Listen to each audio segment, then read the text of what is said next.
Boa noite a todos, sejam bem-vindos ao estudo dessa segunda-feira, dia 1º de fevereiro de 2021. Peço que todos peguem o Evangelho, se preparem, sentem-se de forma tranquila, fechem seus olhos. Vamos fazer a oração de abertura, solicitando a espiritualidade amiga que esteja conosco essa noite, que esteja em nossos lares essa noite, acolhendo, preparando nossa mente, nosso espírito e nosso corpo para as palavras que serão ditas, para que o aprendizado aconteça da melhor forma. Cheios de gratidão a Jesus, a espiritualidade amiga e aos coordenadores do estudo, damos início à atividade dessa noite. Que haja paz durante a palestra e que o aprendizado seja realmente válido. Sejam bem-vindos todos. Feita a oração de abertura, vocês vão se lembrar que na semana passada a gente divulgou qual seria o tema dessa noite, né? O Evangelho segundo o Espiritismo, capítulo 5. O suicídio e a loucura, itens 14 a 17. Vamos começar a leitura? Vamos prestar atenção? É importante que a gente preste atenção no Evangelho para a gente compreender o estudo da noite. Vamos lá. Evangelho segundo o Espiritismo, capítulo 5, o suicídio e a loucura. Item 14. A calma e a resignação obtidas pela maneira de encarar a vida terrestre e pela fé no futuro, dão ao espírito uma serenidade que é a melhor proteção contra a loucura e o suicídio. Com efeito, a maior parte dos casos de loucura é devida à comoção produzida pelas vicissitudes que o homem não tem força de suportar. Se, pois, pela maneira com que o Espiritismo faz encarar as coisas deste mundo, ele toma com indiferença, com alegria mesmo, os reveses e as decepções que o teriam desesperado em outras circunstâncias. É evidente que essa força que o coloca acima dos acontecimentos preserva sua razão dos estremecimentos que, sem ela, o teriam perturbado. Ocorre o mesmo com o suicídio. Excetuando aqueles que se verificam no estado de embriaguez e de loucura e que se podem chamar inconscientes, é certo que, sejam quais forem os motivos particulares, sempre há por causa geral algum descontentamento. Ora, aquele que está seguro de não ser infeliz senão um dia e de terem melhores os dias seguintes, facilmente tem paciência. Só se desespera se não vê termo a seus sofrimentos. O que é, pois, a vida humana em relação à eternidade, senão bem menos que um dia? Mas o que não crê na eternidade, que acredita que tudo nele acaba com a vida, que se deixa abater pelo desgosto e o infortúnio, só vê o termo disso com a morte. Nada esperando, acha absolutamente natural, muito lógico mesmo, abreviar suas misérias pelo suicídio. A incredulidade, a simples dúvida sobre o futuro, ou, numa palavra, as ideias materialistas, são os maiores estimulantes ao suicídio. Trazem a covardia moral. Quando se vêem homens de ciência se apoiarem na autoridade de seu saber, no esforço de provar a seus ouvintes ou a seus leitores que esses não têm nada a esperar após a morte, não se está trazendo junto dessa consequência a de que, se são infelizes, não tem nada melhor a fazer do que se matar? O que poderão dizer para desviá-los disso? Que compensação podem oferecer-lhes? Que esperança podem dar-lhes? Nada além do nada. Do que é preciso concluir que, se o nada é o único heróico remédio, a única perspectiva, mais vale cair nele imediatamente do que mais tarde, e assim sofrer por menos tempo. Portanto, A propagação das ideias materialistas é o veneno que inocula em grande número de pessoas a ideia do suicídio, e aqueles que dele se fazem apóstolos assumem uma terrível responsabilidade. Não sendo mais permitida a dúvida com o Espiritismo, o aspecto da vida muda. O crente sabe que a vida se prolonga indefinidamente além do túmulo, mas em condições totalmente diferentes. Daí a paciência e a resignação que naturalmente afastam a ideia do suicídio. Daí, em uma palavra, a coragem moral. O Espiritismo também tem, sob esse aspecto, um outro resultado igualmente positivo e talvez mais determinante. Mostra-nos os próprios suicidas revelando a sua situação infeliz e prova que ninguém viola impunemente a lei de Deus que proíbe ao homem abreviar sua vida. Dentre os suicidas, há alguns cujo sofrimento, mesmo sendo apenas temporário e não eterno, não deixa de ser menos terrível e de natureza que faz refletir todo aquele que tente partir da terra antes da ordem de Deus. Portanto, o espírita tem como oposição à ideia do suicídio vários motivos. A certeza de uma vida futura, na qual ele sabe que será tão mais feliz quanto mais infeliz e mais resignado tiver sido sobre a terra.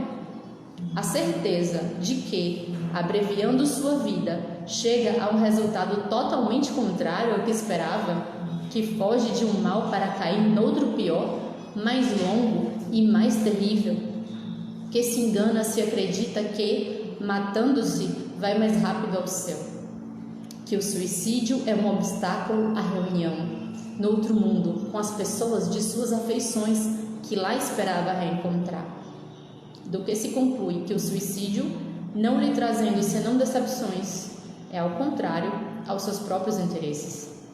Por isso, o número de suicídios impedidos pelo Espiritismo é considerável e pode-se concluir que, quando todos forem espíritas, não mais haverá suicídios conscientes.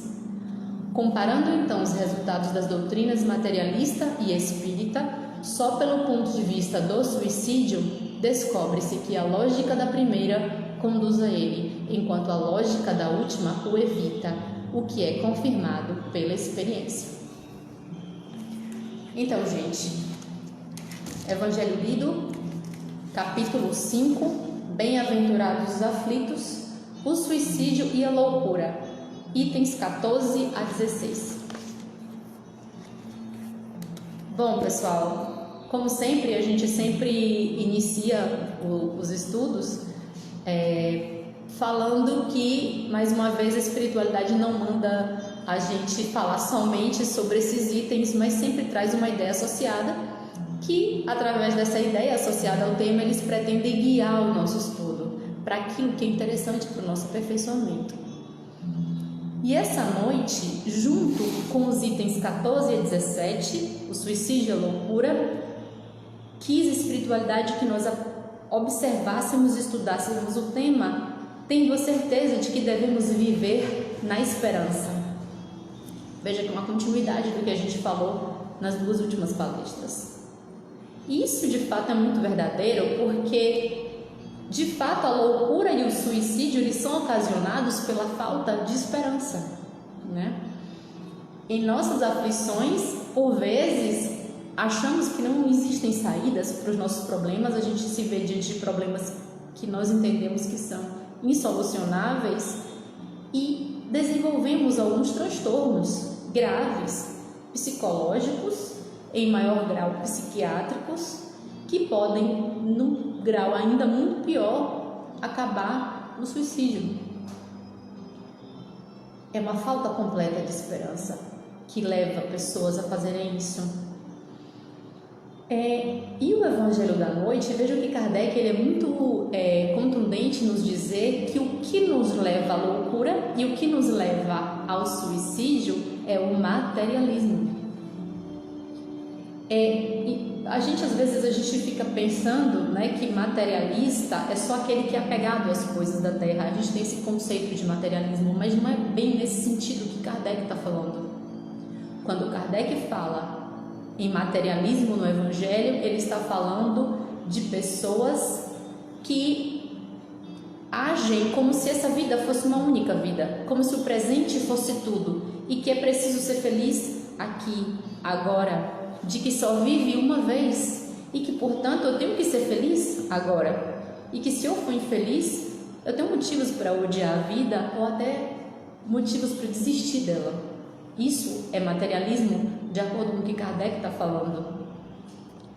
Por outro lado, ele nos dá a solução para o problema, quando ele diz que, ao contrário do materialismo, que conduz à loucura, que conduz ao suicídio, o Espiritismo vem e nos mostra que existe vida futura, que as reencarnações são sucessivas e que eu tenho motivo, sim, para só sair dessa vida quando Deus me chamar.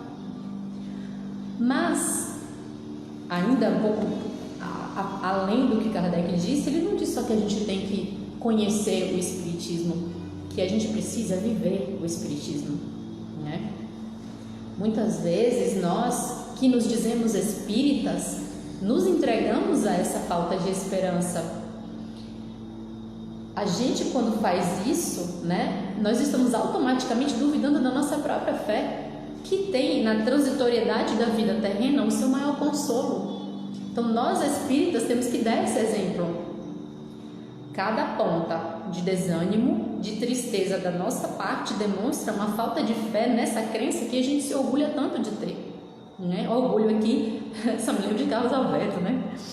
Orgulho no bom sentido, aqui no sentido de ser feliz com essa crença, né? Nós somos muito felizes por conhecer e vivenciar essa doutrina. Então a gente tem tanto orgulho da doutrina espírita, mas por vezes a gente não prova a nossa própria fé. Se alguns espíritas se observarem, né, se autoanalisarem, e aí infelizmente eu vou ter que me incluir também, nós somos ótimos conselheiros, nós somos ótimos consoladores, nós somos muito bons para falarmos da vida espiritual, da temporariedade da vida terrena, da beleza das reencarnações sucessivas, mas quando a prova chega para a gente, aí muitas vezes a gente cai na depressão, a gente cai no desespero, na revolta, nas reações emocionais desregradas, agressivas, nós, os espíritas. Então a gente é muito bom conselheiro dos outros e muito pouco de si mesmo. Isso revela para nós que, embora a gente já consiga compreender essa doutrina libertadora, nós ainda temos dentro de mim muito de materialistas. Nesse sentido que Kardec está falando, nós espíritas continuamos buscando a felicidade de agora a todo custo. Então, ficamos emocionalmente desregrados. Não temos o que Kardec disse. Vejam que a primeira frase do Evangelho, Kardec fala assim, que o espírita, ele tem calma, ele tem resignação, e a calma e a resignação dão a ele serenidade, e que esses são os melhores remédios contra o suicídio e a loucura. Calma e serenidade. Nós espíritas estamos tendo isso? No Céu e o Inferno, que é um livro que fala, né, que tem muitas transcrições de diálogos. Vou até me segurar aqui, que eu tô com um especialista de Céu e Inferno aqui, espero que eu não fale nenhuma besteira. No Céu e Inferno, há um capítulo de diálogos com suicidas, né, que é muito interessante a leitura, gente. Quem puder ler, é muito interessante. E um desses entrevistados, né, pelas equipes de Kardec, que ele denomina o suicida da Samaritana, tem um certo momento que os coordenadores perguntam assim para o espírito: mas veja só, por que você se suicidou? Você não pensou no futuro, no que poderia acontecer com você? Quando você praticou esse ato, você não pensava no seu futuro? E aí ele diz uma frase muito interessante, ele diz assim: eu não pensei no futuro, porque futuro é a esperança. Vejam como ele acertou em cheio na definição de futuro. Somente quem tem fé no futuro tem esperança. E quem tem esperança não pensa em suicídio. Aqueles que praticam esse ato extremo, eles não têm verdadeiramente fé nessa vida futura, nem em Deus, em sua misericórdia e seu amor. Então, para passarmos ao largo, distante do suicídio e da loucura, nós precisamos ter esperança e fé no futuro. Outra coisa importante da gente sinalizar é que Kardec traz loucura e suicídio juntos, porque de fato eles andam juntos, porque o prelúdio do suicídio é a loucura, né? É o descontrole emocional completo, né? Só um desequilíbrio emocional muito grande pode levar alguém a tirar a própria vida. No livro Obras Póstumas, tem um certo momento que Kardec ele fala sobre esse momento que a gente está vivendo, né? O momento da regeneração da humanidade. E aí Kardec fala uma coisa que eles prestassem muita atenção nisso que Kardec diz. Ele fala que nessa época, que quando chegar, isso está falando no século XIX, tá? Que os espíritos disseram a ele, na verdade, né? Que quando chegasse esse momento da regeneração, que é esse que a gente está vivendo hoje, os suicídios se multiplicarão em proporções inauditas, até entre as crianças. A loucura jamais terá atingido tão grande quantidade de homens que antes mesmo de morrerem estarão riscados do número dos vivos. São esses os verdadeiros sinais dos tempos, e tudo isso se cumprirá pelo encadeamento das circunstâncias, como já dissemos, sem que haja a mais ligeira derrogação das leis da natureza. E se a gente observar as notícias, veremos que isso tem acontecido ultimamente, de fato. Nesse momento que nós estamos vivendo de regeneração, as convulsões nas áreas da saúde pública, que é o que a gente está vivendo hoje, das guerras ideológicas, que é o que a gente está vivendo hoje, das corrupções políticas escancaradas, dos grandes escândalos, loucura e suicídio, como previstos por Kardec, tem aumentado. Pesquisamos um estudo publicado numa revista médica britânica chamada The Lancet, que revela que casos de ansiedade e estresse cresceram mais que o dobro durante a pandemia, enquanto que depressão teve um aumento de 90% durante a pandemia. A médica entrevistada, uma brasileira chamada Fabiana Neri, disse o seguinte, e prestem atenção: os sintomas psicológicos mais frequentes durante situações como essa que nós estamos vivendo são o medo, a angústia, a insônia, a preocupação excessiva, a incapacidade de relaxar, pensamentos catastróficos, dentre outros. Quantos de nós, pelo menos um desses sentimentos nós não tivemos durante esse período que estamos vivendo? Se não nós, alguém muito perto da gente. A conversa que a gente vai ter hoje é que a gente não entre nessas situações e que a gente utilize como boia de salvação, como bote de salvação durante tudo isso, a doutrina espírita. Vi que em 2019 a OMS divulgou que 800 mil pessoas se suicidam por ano no mundo, o que significa um suicídio a cada 40 segundos. Enquanto falamos aqui, essa estatística está acontecendo. E o maior do que isso é que cada morte afeta em média 135 pessoas ao redor, porque as famílias sofrem, os amigos sofrem, pessoas perdem empregos. Então, quando um suicídio acontece, no total, segundo a OMS, 108 milhões de pessoas são afetadas por ano pelas mortes por suicídio. O que indica que aquela pessoa que comete aquilo, ela está tão desorientada, né, que ela esquece que aquele ato vai afetar terceiros que gostam dela, sua família, seus amigos, pessoas que a amam. Mas o estado de loucura é tão grande que eles não conseguem pensar nisso. É um número muito grande de fato. E o mais impactante, acredito, dessa previsão, né, que Kardec fez há 2 séculos atrás, é que de fato o suicídio entre crianças tem infelizmente aumentado, e a gente sabe disso. Quando a gente relembra recentemente o que aconteceu com aquele episódio da baleia azul, né? Vocês vão se lembrar, né? Das crianças que eram cooptadas em redes sociais, né? Facebook, Twitter, até o WhatsApp, para participar de uma espécie de gincana em que elas tinham que cumprir tarefas, e que a tarefa mais alta era tirar a própria vida. E o que diziam para essas crianças? Que quem não cumprisse era covarde, que quem não cumprisse não teria coragem, e eram ameaçadas se quisessem sair. Eu não sei se vocês leram na época o que foi dito sobre a baleia azul. Dentre as tarefas, eles obrigavam as crianças a assistirem filme de terror, a ouvirem músicas deprimentes, a passarem a navalha no pulso, na mão, nos lábios, a se colocarem em situação de risco, inclusive a não falar com ninguém durante o dia inteiro. Imagine o abalo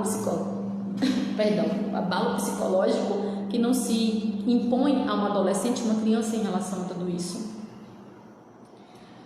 Então, vejam que essas pessoas e entidades, eu estou falando aqui dentro da casa espírita, para espíritas, então não posso deixar de falar disso. Essas pessoas que estavam por trás desse evento de baleia azul e as entidades que com ela caminham, o que elas faziam? Elas estimulam os defeitos morais daquelas crianças, daqueles adolescentes, porque eles são espíritos milenares que estão na Terra para aprender e que também têm seus defeitos. Então veja, estímulo do medo, do orgulho. Se você não fizer, você é um covarde. E mesmo uma criança, né, ainda tão pouco tempo encarnada na Terra, ela fazia aquilo para provar que era corajosa. O estímulo do orgulho que a gente tem que cortar desde cedo nas crianças. E o estímulo do medo, né? Então, deixando esses adolescentes, essas crianças a um passo da loucura e do suicídio. Isso foi previsto por Kardec no século XIX. Então, gente, o que a gente precisa lembrar nesse momento que nós estamos de mundo regenerador, né? Como lembrado por seu Cícero. Quem assistiu ontem seu Cícero, né? Ele falando sobre o mundo regenerador. Nós não estamos no mundo regenerado ainda, nós estamos no mundo regenerador. Nós estamos passando, a gente já não vive em provas e expiações agora já é regenerador. E nesse momento existe uma briga de forças de fato, existe uma briga contra esse progresso, né? Uma briga perdida, porque o progresso vai acontecer, uma lei divina. Mas dentro de nós existe uma luta do homem velho contra o homem regenerado.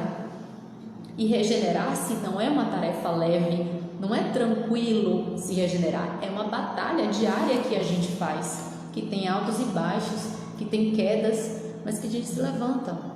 Então é uma batalha que a gente trava, e nessa batalha a gente pode estar à beira da loucura do suicídio. Quando, no Livro dos Espíritos, Kardec pergunta na questão 459 sobre a influência oculta dos espíritos em nossos pensamentos e atos, o que os espíritos respondem, que todo mundo já está cansado de saber? Que os espíritos influenciam em nossos pensamentos e em nossos atos muito mais do que nós imaginamos. Eles influem a tal ponto que, de ordinário, os espíritos nos dirigem. Então, né, temos que falar sobre a influência do mundo dos espíritos na loucura e no suicídio, e de como a gente pode se fazer para evitar que isso aconteça.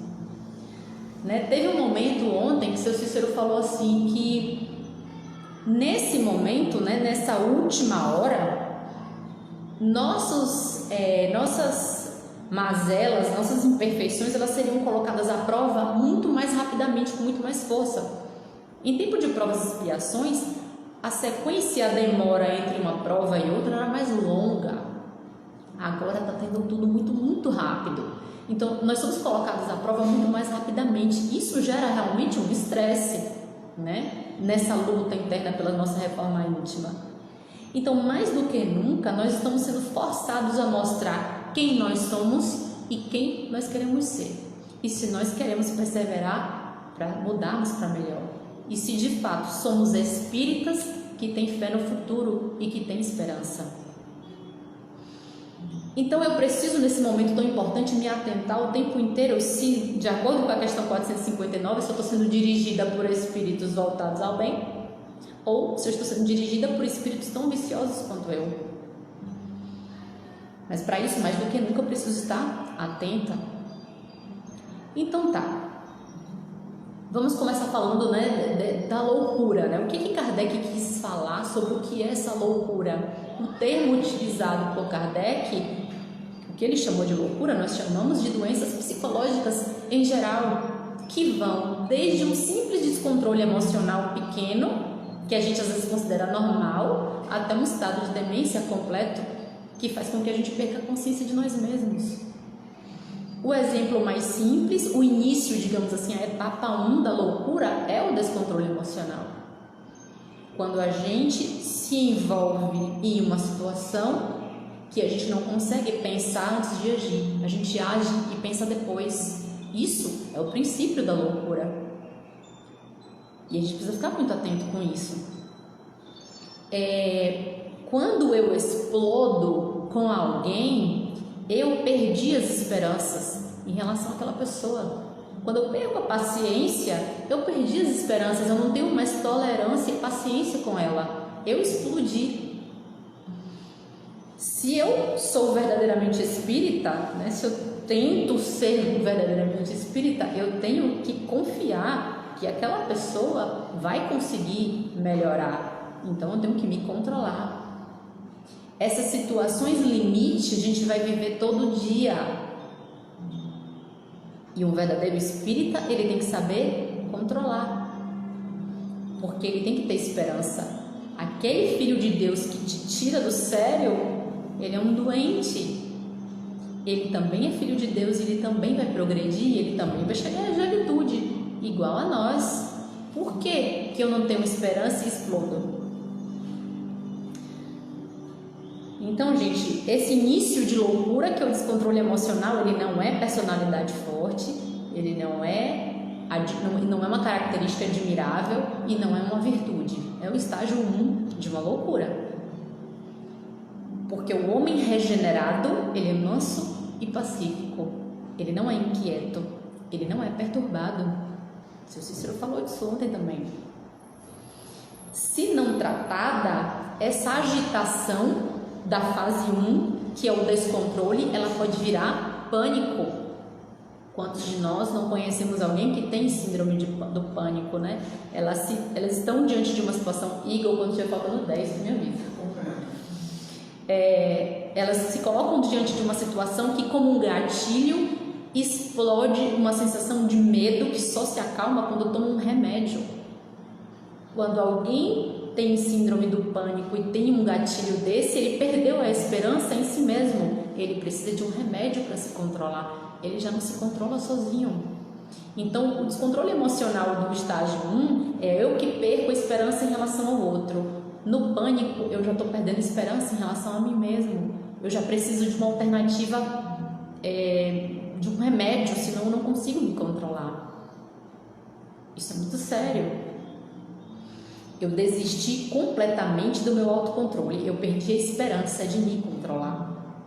E os exemplos mais graves, que seria a fase 3, seriam os problemas que causam lesão de fato no cérebro. Então eu não me controlo, eu não me cuido e de repente eu tenho um problema, uma doença psiquiátrica grave. Não podemos esquecer também que a loucura dita por Kardec, que a gente está aqui chamando de doenças psicológicas, psiquiátricas em geral, elas são como qualquer doença, elas também respondem à lei de causa e efeito. Se eu estou sofrendo por isso, isso é um resultado de ações minhas, conscientes ou não, desta vida ou de uma vida passada. Tudo é lei de causalidade. Também já falamos nisso no estudo, né, de segunda-feira. Assim como as doenças físicas, as doenças emocionais também trazem uma carga de uma outra vida ou algo que eu estou fazendo agora e que eu preciso corrigir. Grosso modo, a gente pode afirmar que toda e qualquer doença, inclusive as psicológicas, elas podem ser solucionadas.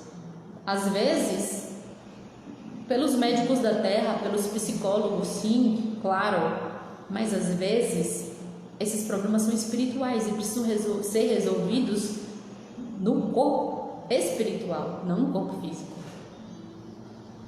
Então, assim, a atuação de psicólogos e psiquiatras é importante, né? Sempre que alguém chega para ser atendido aqui no Luz e Harmonia, qual a primeira pergunta que eles fazem?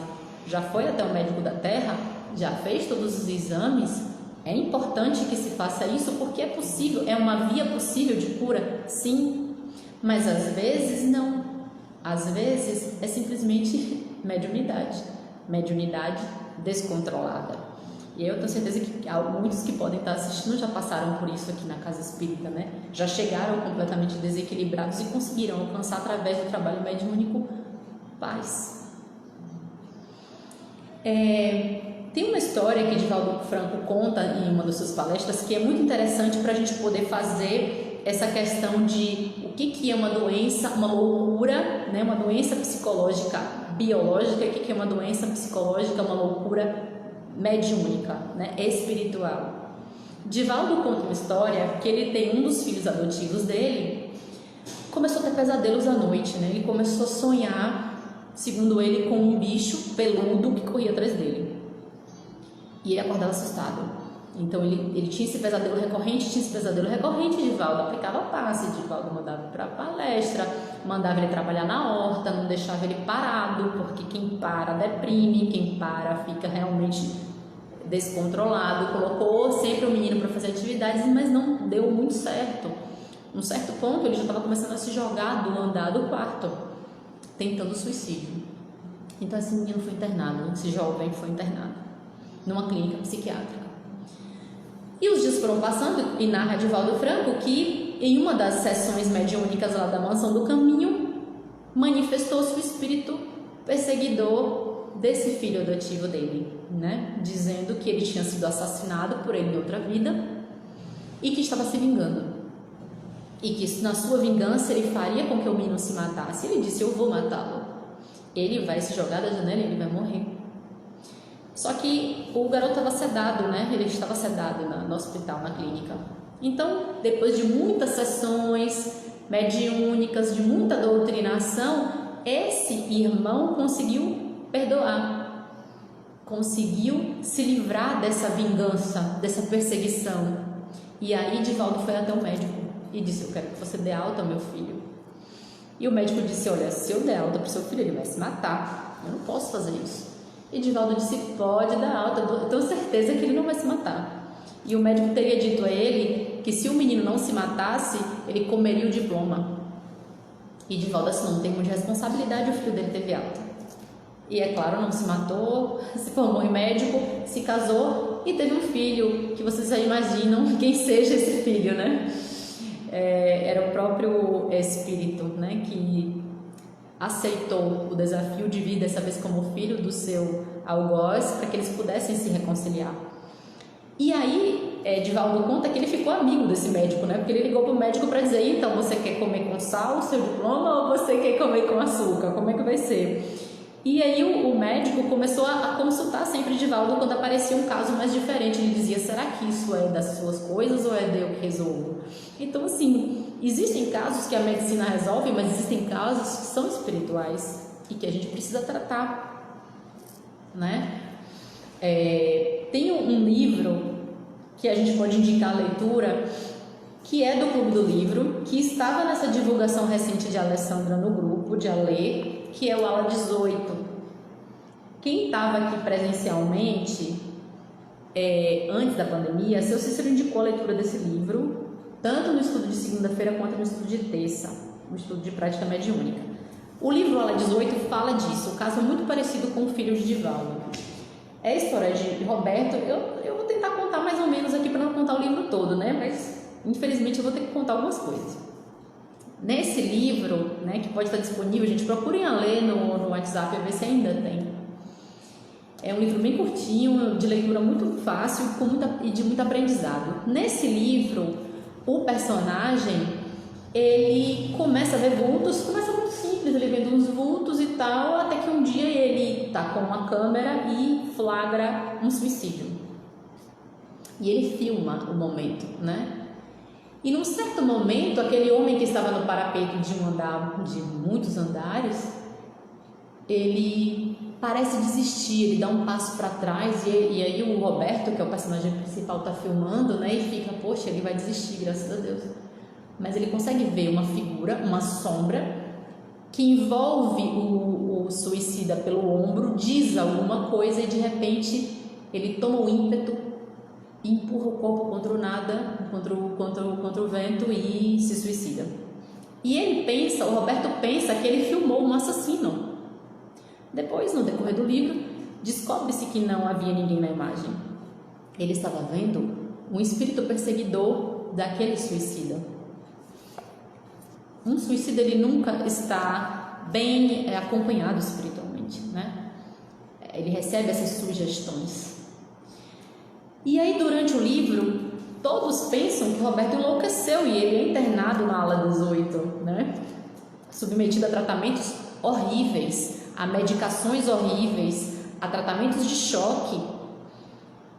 E também lá pelo meio do livro, vocês vão ver que quem salva Roberto não é a medicina da terra, no caso dele. Eu não estou dizendo que isso é um caso de regra, como eu falei para vocês. Em alguns casos a medicina resolve, outros não. Quando é mediunidade não tem jeito, tem que ser pela via do tratamento espiritual. E ele é tratado pela enfermeira, né, a dona Laura, que era espírita e que conseguiu fazer com que aquele irmão fosse acolhido, né, perdoasse o Roberto, que ele tinha um perseguidor.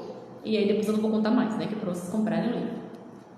Mas é exatamente essa é a história, né? E num certo momento as famílias, as mães, os pais não sabem o que o filho tem e pensam, meu filho enlouqueceu. E não sabe que por muitas vezes ele é simplesmente médium e que precisa apenas de educação mediúnica.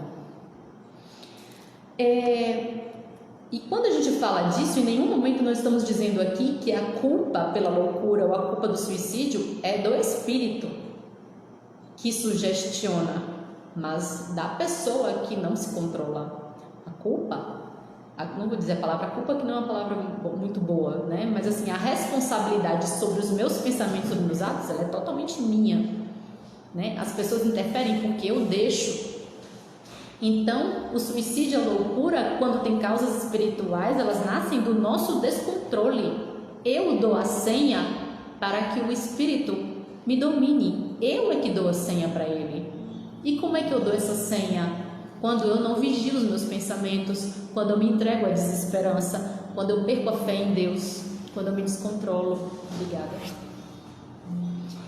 Mas se pelo contrário eu estiver vigilante nos meus pensamentos, fazendo minhas orações, fazendo meu evangelho no lar corretamente, sempre no mesmo dia e horário, com a minha família, eu não dou essa senha de acesso, não tem quem faça. Por isso que é muito comum as pessoas citarem aqueles textos de Chico, quando Chico fala, tem um texto de Chico, que as pessoas perguntam, Chico, macumba pega?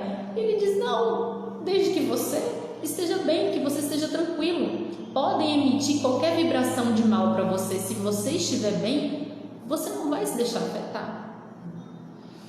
Então, quando eu dou a senha para que um espírito que naquele momento é meu adversário, porque essa questão é momentânea, em breve todos nos entenderemos, mas naquele momento aquele adversário, quando eu facilito, eu abro a porta de entrada, ele consegue ver em mim as minhas fraquezas. No livro Ação e Reação, de André Luiz, que também já falei dele aqui algumas vezes, licença. Tem um momento no livro, quem já leu vai se lembrar, que André Luiz, ele vai numa missão de resgate de espíritos que estão obsidiando uma determinada pessoa, e que André Luiz fica admirado quando os espíritos falam com ele que eles fizeram uma espécie de escola no mundo espiritual para aprender a se vingar. Então, a gente está aqui estudando, né? Eles também estudam lá, só que eles não estudam a lei divina, eles estudam como nos acessar, né? E aí eles falam uma coisa fundamental. Esse espírito diz André Luiz que todos, cada um de nós, sem exceção, todos nós temos dentro de nós um desejo central. E que é nesse desejo central que eles mexem para nos tirar do nosso controle, digamos assim. Todo mundo tem um desejo central. Seja o apego exacerbado às riquezas, seja um vício, álcool, cigarro, seja qual for, seja uma mania de destratar, seja uma arrogância, todo mundo sabe, eles conseguem ver, por mais que eu esconda. E normalmente essas características que nós temos, esse desejo central, a gente pensa que ninguém vê. Eles veem tudo. É totalmente transparente para eles. Eles decodificam, está tudo registrado no nosso perispírito. Então eles conseguem ler e eles vão no ponto. Então, se eu sou muito orgulhosa, eu já estou me entregando aqui, né? Se eu sou muito orgulhosa, tudo que eles fazem é proporcionar situações onde o meu orgulho é ferido. E aí eu ajo. E aí eu caio. Isso é um exemplo. Se eu sou muito egoísta, eles leem o meu desejo central. Então eles proporcionam uma situação em que eu tenho que dividir. Eu perco a minha paz porque eu preciso ter aquilo para mim. Se eu sou ciumento, qual é o meu desejo central? Aquela pessoa. Eles fazem de tudo para que eu pense que estou sendo traído. E aí eu me descontrolo emocionalmente. É assim que eles agem. Eles estudam para isso. E a gente dá a senha. Estimulam, por exemplo, a minha vaidade. Sou muito vaidosa, então eles estimulam a minha vaidade. Eu vou me tornando cada vez mais arrogante. E todas essas características a gente nega. A gente não diz que tem. O vaidoso não diz que é vaidoso, não. O orgulhoso também não diz que é orgulhoso, não. A gente esconde, mas eles vêm pelo nosso perispírito, pela nossa vibração, pela cor da nossa aura e até pelo cheiro. Os nossos espíritos exalam odores que podem ser percebidos, bons ou ruins. Um sentimento de cólera, de inveja, de raiva, que tipo de odor? Que tipo de espírito será atraído por esse odor? Ao contrário, Chico Xavier, para quem já leu vários textos sobre ele, o próprio Divaldo fala disso, né? Que ele cheirava flor. E que Divaldo, quando conheceu ele, e falava: Chico, mas que cheiro gostoso de flor. Ele dizia: meu filho é do jardim. E se escondia, ele não queria que ninguém percebesse que ele era perfumado. Porque o amor que Chico Xavier tinha exalava pelo corpo dele perfumes.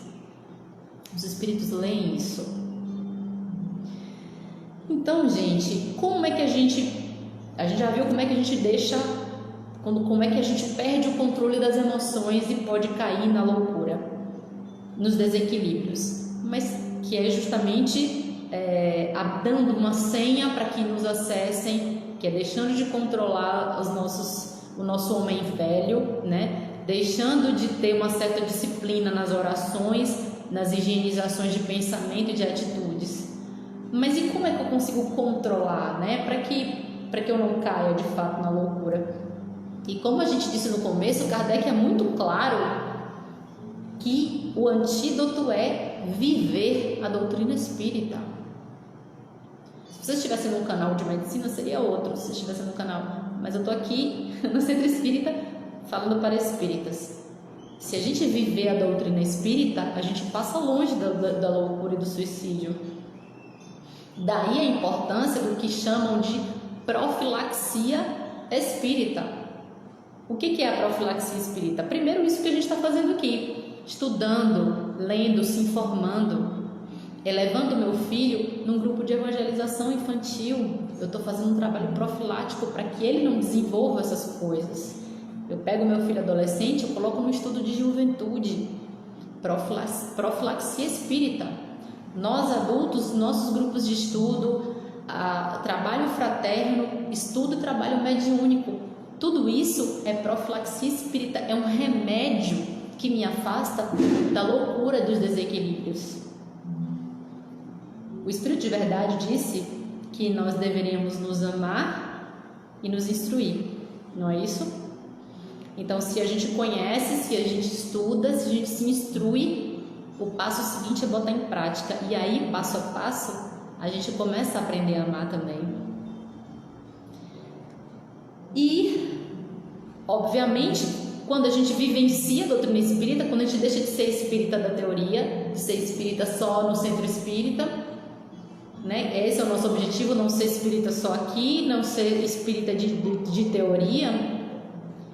A gente chega à nossa reforma íntima, é um caminho natural, porque quando eu aprendo e quando eu vivencio, eu vou me melhorando, aos poucos, sem saltos, mas vou, porque eu começo a conhecer a mim mesmo, eu começo a ver os meus defeitos, as minhas manias. Foi o que o Cícero falou ontem pra gente, né? Então a gente começa a se observar como a gente é, como é que a gente está agindo no mundo, e aí a gente começa a pensar, eu preciso melhorar. E a partir daí eu consigo entender o que é meu pensamento e o que não é meu. O que de pensamento que me povoa, o que um pensamento repetitivo, por exemplo, sempre me trazendo um pensamento que me perturba, se aquilo é meu. Com certeza não é meu. Pensamentos repetidos, ideias fixas, não são minhas. Eu preciso tirá-la de mim. Como? Oração. Vai trabalhar, Edivaldo fala que pega uma enxada, vai cuidar do jardim, né? Vai fazer faxina em casa. O centro está fechado, vai ver uma palestra online. Eu não consigo ir ao centro, mas eu consigo doar a cesta básica, eu consigo comprar verdura e doar a alguém, eu consigo me mexer. Então, quando eu faço isso, eu nego a minha senha, eu nego esse acesso e eu consigo me controlar. Mas eu também libero, por outro lado, o acesso às faixas mais altas, aos espíritos amigos, ao meu anjo guardião, que está sempre perto de mim. Mas se eu estou vibrando baixo, ele não consegue me alcançar. Eu preciso subir para encontrar com ele. Olha que ele desce muito a vibração para tentar se aproximar de mim. Então, meu espírito protetor desce a vibração e eu subo. E aí a gente se encontra e a gente consegue se comunicar. É essa senha que eu tenho que dar quando eu me melhoro. Então, Kardec chama atenção para nós nesses itens 14 a 17, é que a gente tem que se tornar espírita na prática. Que a gente tem que parar de falar para os outros como é bonito, é assim mesmo, tem a vida futura, vem as reencarnações, suporte seu marido, seu filho, mas quando é com a gente não está fazendo nada disso. Sermos espíritas de verdade. Ter o que Kardec diz no começo do Evangelho, calma e resignação. Diante dos problemas, ter fé, saber que tudo passa, que as provas são temporárias. Tem uma história também de Chico que é muito bonitinha, que eu vou contar para vocês. Tem uma história que diz que Chico estava lá em Uberaba e que uma senhora chegou para ele e começou a se queixar, dizendo: Chico, olha só, eu faço evangelho, eu oro, eu dou cesta básica, mas não tem jeito, a minha vida nada acontece, eu estou sempre triste. E ao ouvir essas queixas, né, Chico disse assim: olha, minha filha, quando a gente tem fé e confia, a espiritualidade ajuda a gente. Eu vou contar um exemplo para você. E ele começa a contar que ele dava aula de catecismo para 40 crianças, quando ele ainda frequentava a igreja, mas que depois que ele se assumiu espírita, o padre proibiu ele dar aula de catecismo na igreja. Só que as mães e as crianças adoravam o Chico, então levavam as crianças para casa dele para ele dar aula de catecismo.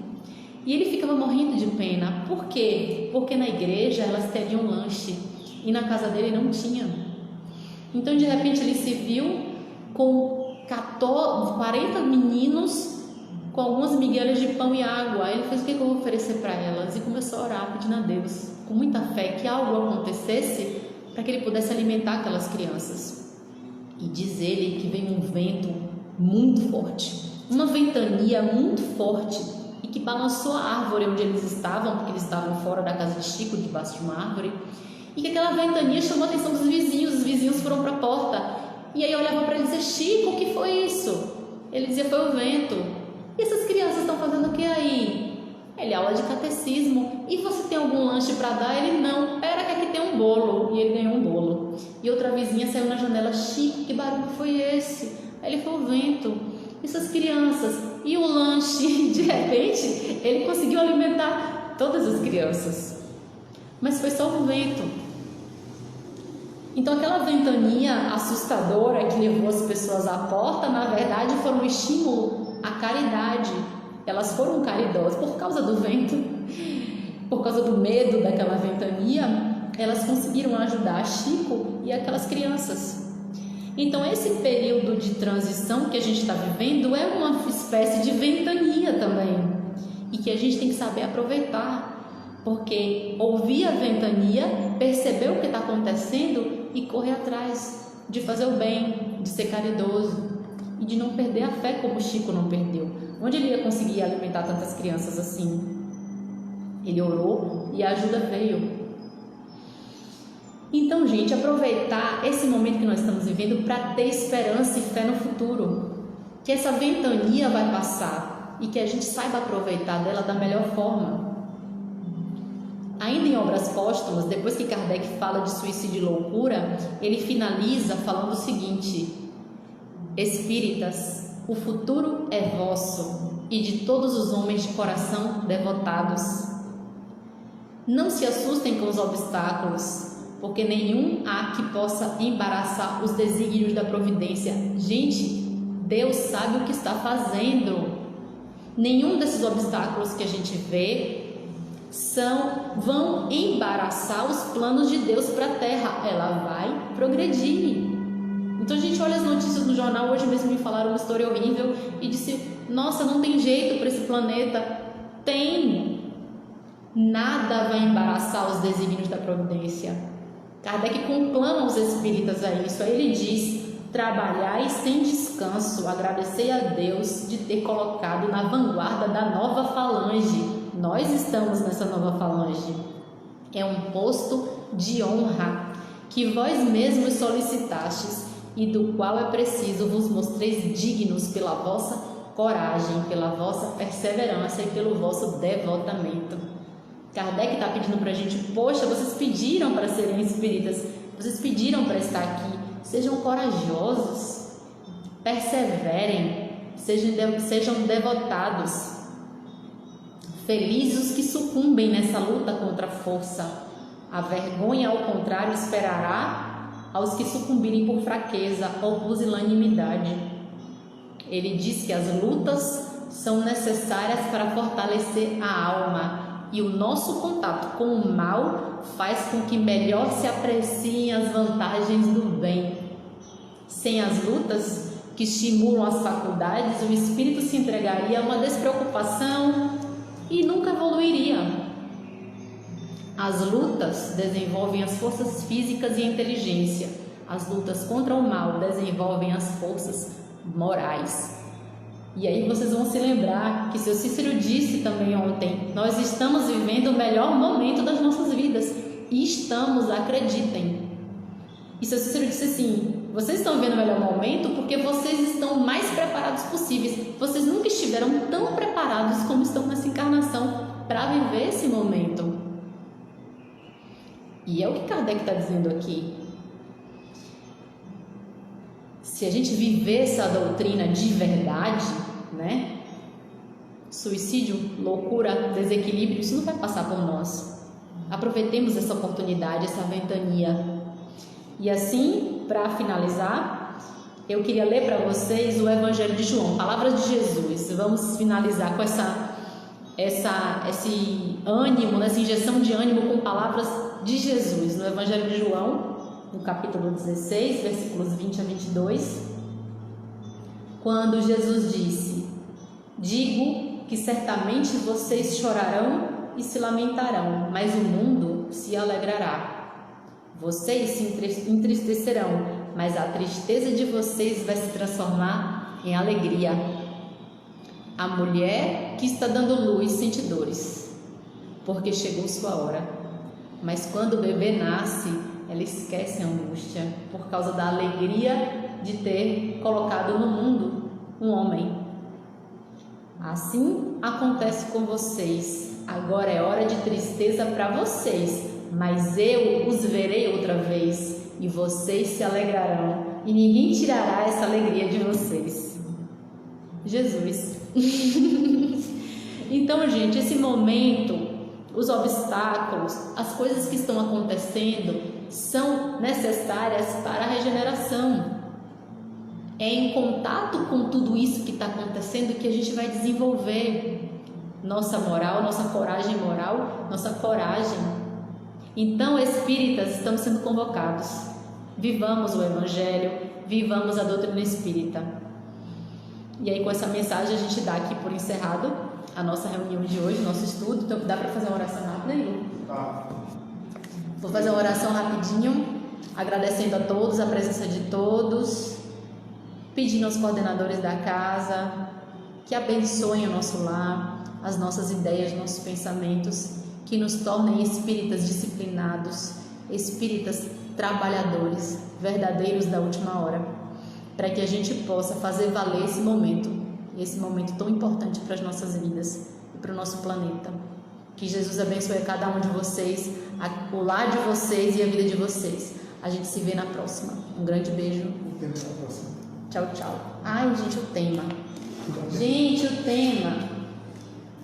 Próxima segunda-feira, capítulo 3 do Evangelho segundo o Espiritismo, Progressão dos Mundos, item 19, características da perfeição. Beijo. Tchau, tchau.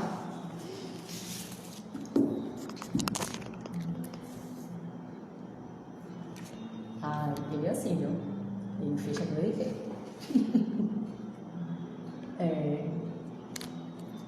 Não sei se foi a tela que eu botei. O moço conseguiu, talvez. Não vai acabar nunca.